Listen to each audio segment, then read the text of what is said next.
It seems to be a popular word in today's society, and that word is narcissism. Here's the real reason you need to protect yourself, and that is because of its relationship to criminal behavior. I was interviewing a psychiatrist recently, and she told me that if a person has been bullied, invalidated, or abused by a narcissist, the average therapist probably won't be able to help because getting over abuse from a narcissist actually requires someone trained in criminal psychology. So I wanted to research it for myself, and I hope today's episode inspires you to do the same. So here we go.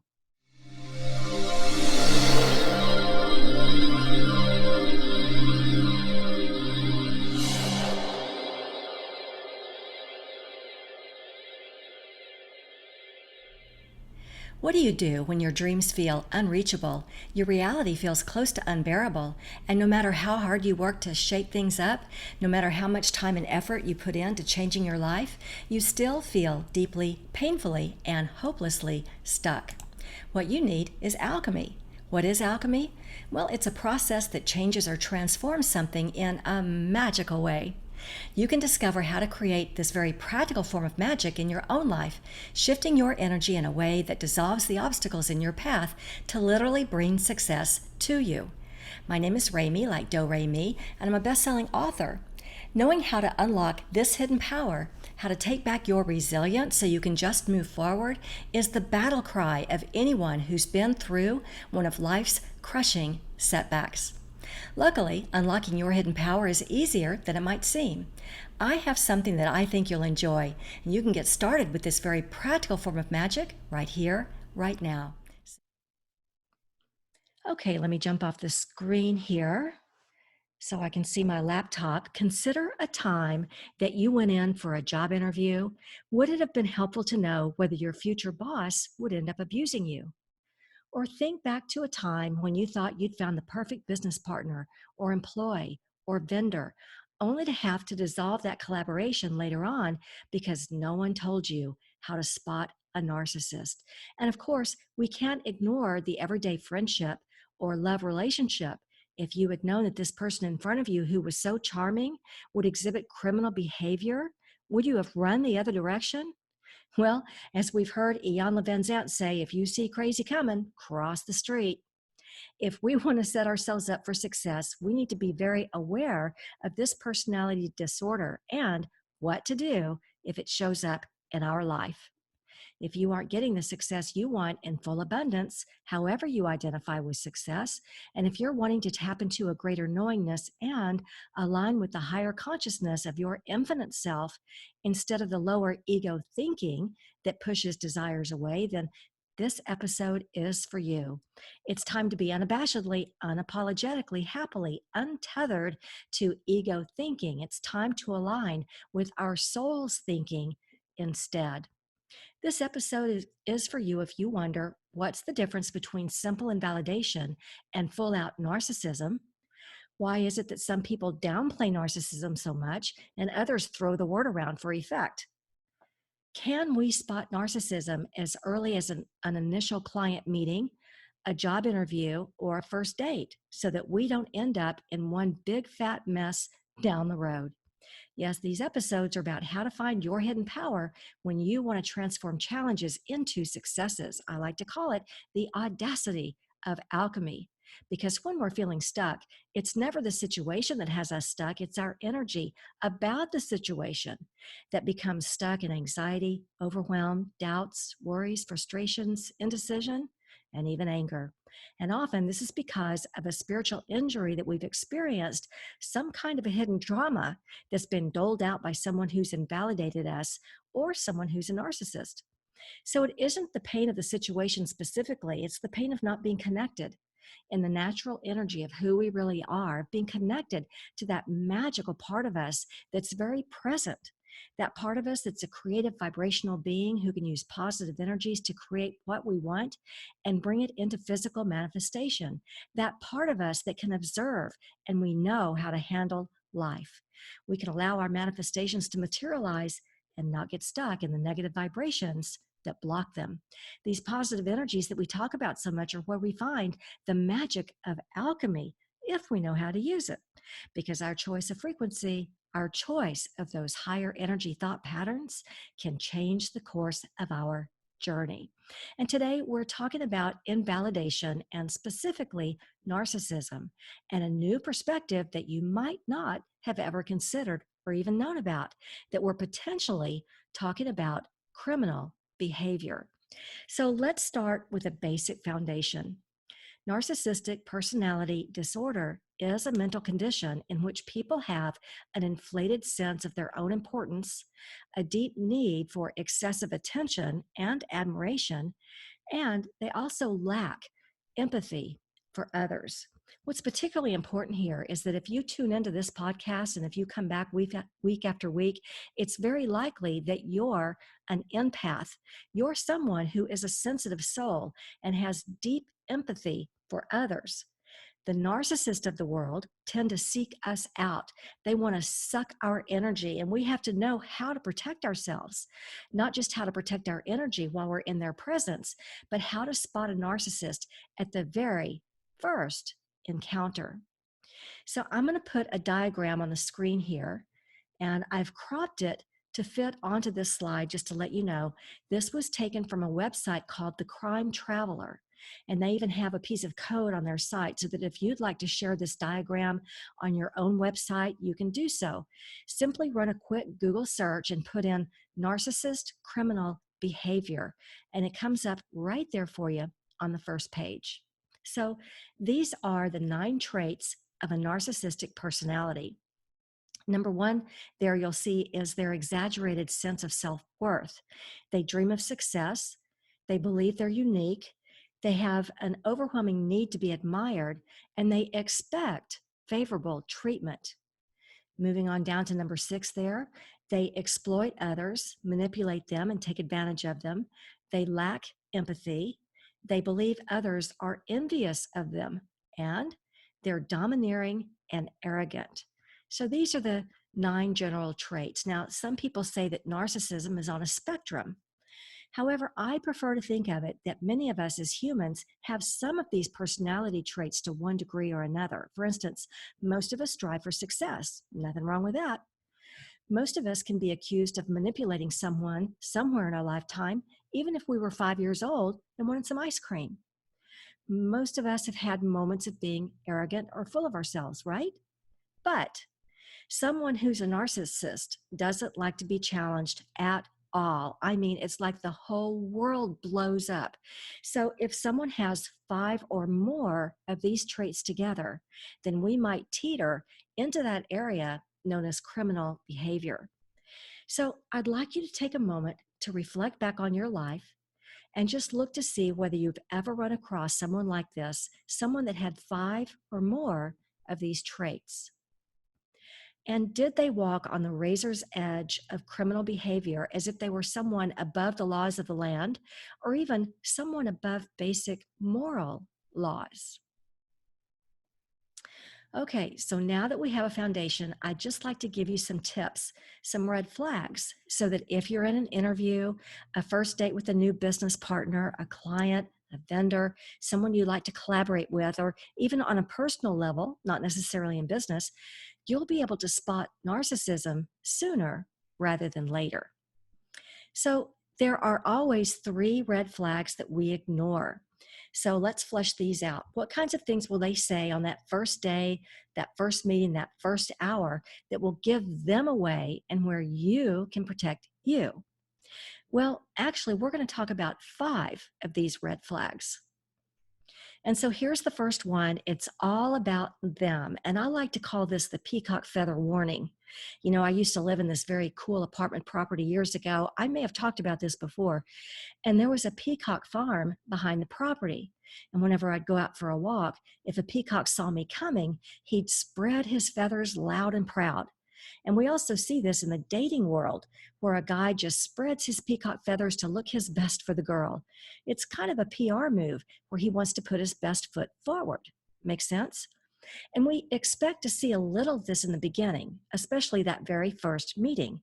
Everybody wants to put their best foot forward. But as they say, you'll never see an employee better than the first time you meet them. And this is true for a lot of different relationships. So here's what you do: ignore their words, tune them out just a little bit, and do a gut check. How do you feel? Do you feel less than, like you don't really matter? Are you feeling squashed, discredited? Do things seem a little bit off? Their words could be covert, you see, as if they support you and want to see your business growth or personal growth. They may say that. So ignore their words and ask yourself, how do you feel as they're speaking? In a heated fight, this would sound like, it's always about you. And that's easy to spot because they're so condescending in the middle of a fight. But when you meet somebody new and fresh, while it could sound like a compliment, it might be a backhanded compliment. They're potentially invalidating your ability to shine. And this could be a red flag that they'll do everything they can to take you down at some point in the future. So if your first date with this potential business partner or collaborator is all about them, it could be a red flag that they'll do everything in their power to control you down the line. You want to be in a conversation that's fluid, that flows back and forth. It's almost like a ping pong game. You bat the ball, they bat it back. You bat the ball again, they bat it back. Both people are important and significant at that first meeting. And so that's what you're looking for. All right, here is red flag number 2. When they say, you'll never find anybody like me. Well, again, it's all about them. So is this reality, or does it somehow feel like a threat? For me, I strive to be the very best client I can be. And when I recently contracted with an operations manager, I told him exactly that. I worked hard. I followed his every instruction. I got the rest of my team on board with his strategies. And he really did tell me over and over that I was his favorite client. He looked forward to our virtual meetings every week. And this is what I strive for in every business relationship. I strive to be their favorite client. But if you're about to hire a client or a vendor and they say, you'll never find anybody like me, just ask yourself if that's a reality or if it's arrogance, or it almost feels like a threat, because they'll tell you how great they are, but they won't elaborate. They won't say, I'll work hard, I'll follow your every instruction, I'll get my team on board with these strategies. They won't elaborate because they won't want their promises held against them. It's like the phrase, I take full responsibility for my actions. You know how I feel about that phrase. What does that even mean? It's only lip service. But if they say, what can I do right this minute to make things better, stronger, brighter, deeper? What can I do to put this in a better direction? Then they are taking responsibility. With a narcissist, they don't want the obligation or the responsibility of a true partnership.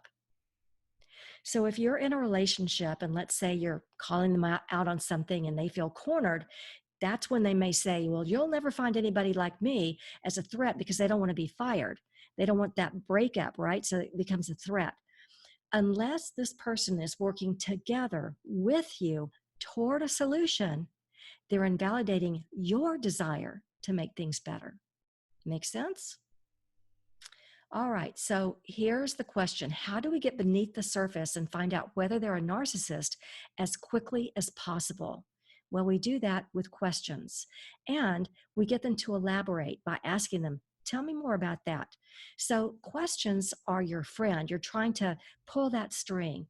You're trying to get to the deeper levels. Don't take anything at the superficial level. Get them to elaborate. And so here's your number 3 to flesh out a red flag. You ask them, what's your personal opinion that you've held and changed in the past year?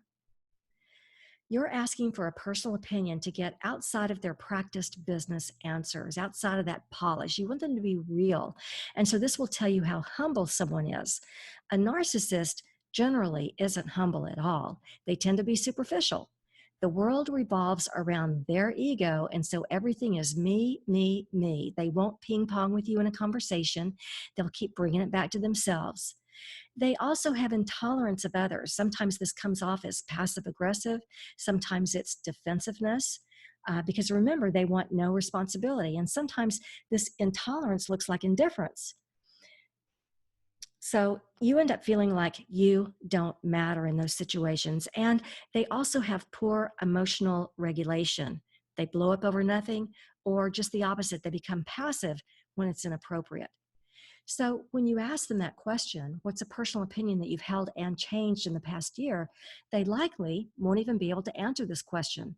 They'll evade it or turn the conversation back to me, and not in a humble way. They'll keep it superficial and try to stay in control of that conversation. So that's your number 3 way to spot a narcissist in the very beginning, in the first hour, the first day that you meet them. And this is good to know, right? Okay, then. Here comes your number 4 red flag. You ask them, what's the best or worst advice you've ever received? You know, one interesting detail about a narcissist is that they don't think there's anything wrong with who they are, and so they're unwilling to change. They're unwilling to make things better, brighter, stronger, deeper. They're more interested in proving themselves right or in trying to evade the question, maybe by making a joke about it. And so when you ask them, what's the best or worst advice you've ever received, it's difficult for them to reflect on the past and look for advice they've received. But if they do, their answer might be snarky, which invalidates your question. That's a huge red flag. If someone genuinely reflects and elaborates on the best or worst advice they've ever received, that's what you're looking for, someone who can be vulnerable. All right, so last but not least, here comes number 5. Ask them to tell you a story about how luck played a role in their life. And this is really going to speak to humility and whether they believe there's a greater force in the universe, because a narcissist thinks they are the greatest force there is.